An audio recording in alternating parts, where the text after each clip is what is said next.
Hi guys, it's Zoe. Welcome back to my channel. Today I'm going to show you how I installed, cut and styled this unit. I'll get into all the details on where this is from. So if you want to see how I got this look, make sure you keep on watching. Are you ready?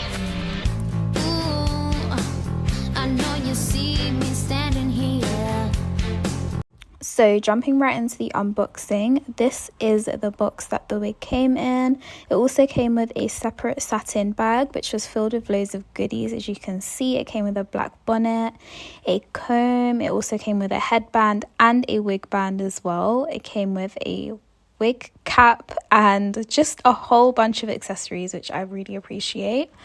Opening the box now. This is the wig. It's a Bodywave 22-inch 13x6 brown, chocolate brown unit. And as you can see, the Bodywave is really body waving. And here's a little close-up of what the lace looked like as well. I don't believe this is HD lace. It was slightly thicker. But because it's transparent, it's quite easy to tint. I decided to bleach the knots because I did see a little black just at the base of where the hair's been dyed. So I just used my Jerome Russell bleach and I literally let this process for about 25 minutes, washed it out, and this was the result. It made such a difference. I then went ahead and plucked it, straightened it and styled it on my mannequin head.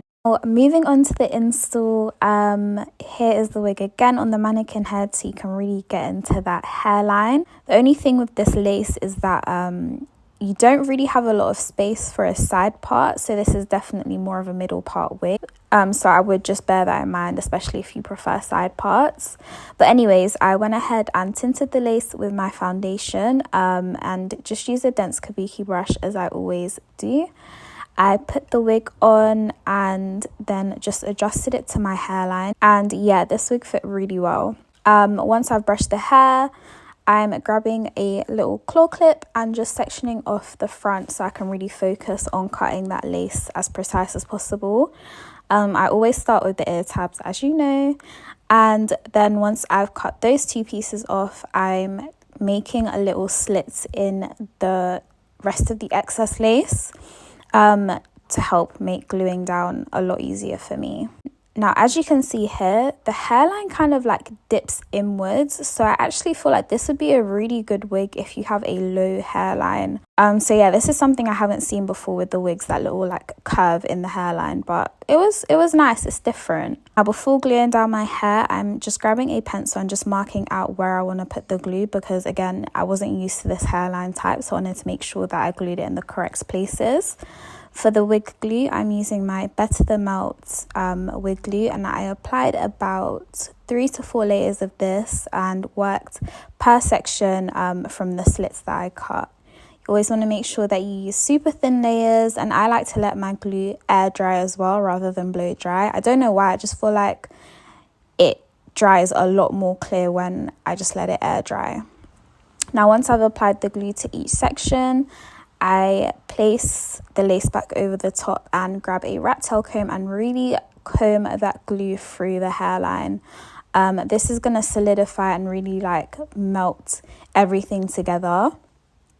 And I'm now just going to repeat that to either side of the head as well. Now, to make sure that the sides don't lift, because they always lift for me and I literally have no clue why, I grab a little bit of my Got To Be hairspray and I just spray that on that little like corner by my ear. And once this is done, I'm grabbing my Tinashe headband, the one they sent me in the little satin bag, and I'm going to tightly secure that around my head for about 10-15 minutes. While this is resting on my head, I'm going to cut some layers because I wanted this to be a super layered and bouncy wig. As you can see, I don't really have a technique on how I'm cutting it. I'm literally just combing the hair down, grabbing some sharp scissors and just hacking away at my hair. Like I always say this, guys, I have no clue how to cut hair, but you just want to freestyle it and sort of just go in a diagonal line. I also clean up the ends a little bit. Essentially what I was trying to achieve was the hair to be shorter at the front and longer as it goes towards the back of the head. So that's basically what I did. So yeah, I let down the top section and repeated the exact same thing as I did to the bottom section. I just feel like this technique makes the hair super airy and like light as well, and not as heavy. Once I've cut the layers in, as you can see, it's really flowy. I'm going to remove my Tinashe headband and I'm going to start cutting away at the lace. Now for this, I use my eyebrow razors. I think the way you cut your lace is so important in making your wig look as seamless as possible.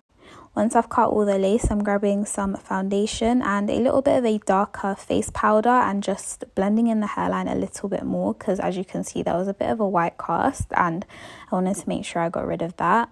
I'm also hot combing my hair again before sectioning off where I want the baby hairs. I'm starting with the little sideburn pieces and then parting from half my eyebrow to the end of my eyebrow for the two side baby hairs. I always just twist them out the way so I can focus on one section at a time. Grabbing my eyebrow razor, I'm just cutting the baby hairs. Once all of these are cut, I'm grabbing my Lulabelle's hair straightener and I'm just curling the baby hairs inwards towards my face. Now guys, get into that hairline.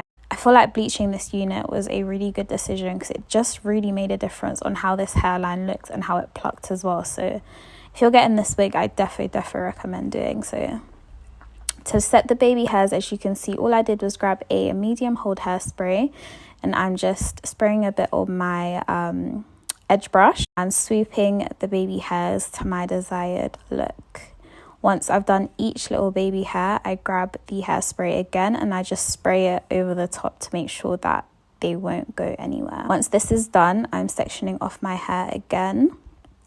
And I'm grabbing a 1.5 inch curler and I'm going to curl each and every section, as you can see I'm doing here.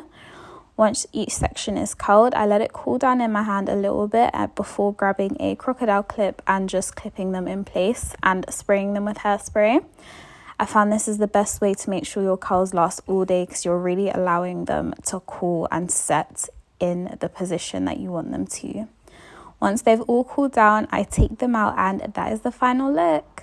I'm just joking. No, we're going to shake our head and shake our hair, especially focusing on the roots to really make sure we get the volume going. And you just basically want to play around with it. I also comb it out a little bit with a wide tooth comb and just look at that color, guys. It's like melted hot chocolate and I'm obsessed. It's so flowy, it's so shiny, and I feel like the cut that I did really helped on making this look as bouncy and light as possible. So yeah, I'm gonna leave all the pros and cons of this wig in the description box if you're interested, and the links to the hair as well. I hope you guys enjoyed the video. Let me know what you think of this hair. Make sure you like, comment and subscribe, and I will see you in my next video, guys. Bye.